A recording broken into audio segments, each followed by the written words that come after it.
കൊല്ലം കുണ്ടറയിൽ ലഹരിക്കടിമയായ മകൻ അമ്മയെ കൊലപ്പെടുത്തിയ സംഭവത്തെക്കുറിച്ച് ഞെട്ടലോടെയാണ് നമ്മൾ കേട്ടത്.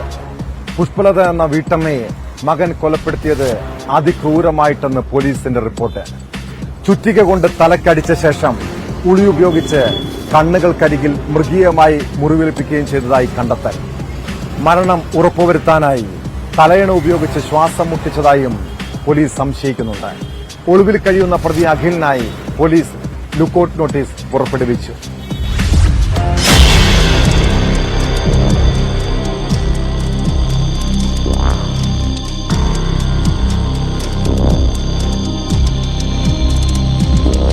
കൊല്ലം കുണ്ടറയിൽ അമ്മയെ അതിക്രൂരമായി കൊലപ്പെടുത്തിയ ശേഷം രക്ഷപ്പെട്ട മകനെ കണ്ടെത്താൻ പോലീസ് ലുക്കൌട്ട് നോട്ടീസ് ഇറക്കി. കുണ്ടറ പടപ്പക്കര സ്വദേശി പുഷ്പലതയെയാണ് വീട്ടിൽ വെച്ച് മകൻ അഖിൽകുമാർ ചുറ്റികയും കൂർത്ത ഉളിയും കൊണ്ട് അതിക്രൂരമായി കൊലപ്പെടുത്തിയത്. കഴിഞ്ഞ 17-നാണ് പുഷ്പലതയുടെ മൃതദേഹം വീട്ടിൽ നിന്ന് കണ്ടെത്തിയത്. ആക്രമണത്തിൽ പുഷ്പലതയുടെ പിതാവിനും ഗുരുതരമായി പരിക്കേറ്റിരുന്നു. പ്രതി അഖിലിനായി പോലീസ് സംസ്ഥാനത്തിനകത്തും പുറത്തും അന്വേഷണം വ്യാപിപ്പിച്ചിട്ടുണ്ട്. പണം ചോദിച്ചിട്ട് നൽകാത്തതിന്റെ പേരിലാണ് ലഹരിക്കടിമയായ അഖിൽ അമ്മയെ കൊലപ്പെടുത്തിയത് എന്നാണ് പോലീസ് പറയുന്നത്. 16-ന് വൈകിട്ടായിരിക്കാം കൊലപാതകം നടന്നത് എന്നാണ് പോലീസിന്റെ പ്രാഥമിക നിഗമനം.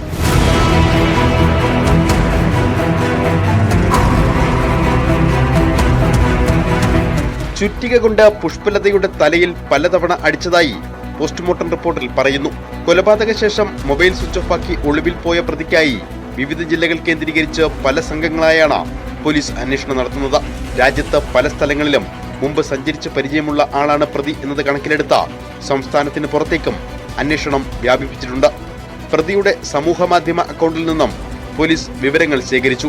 CCTV ദൃശ്യങ്ങൾ കേന്ദ്രീകരിച്ചാണ് നിലവിൽ അന്വേഷണം പുരോഗമിക്കുന്നത്. സംഭവത്തിൽ ഗുരുതരമായി പരിക്കേറ്റ പുഷ്പലതയുടെ പിതാവ് ആന്റണി തിരുവനന്തപുരം മെഡിക്കൽ കോളേജ് ആശുപത്രിയിൽ ചികിത്സയിലാണ്.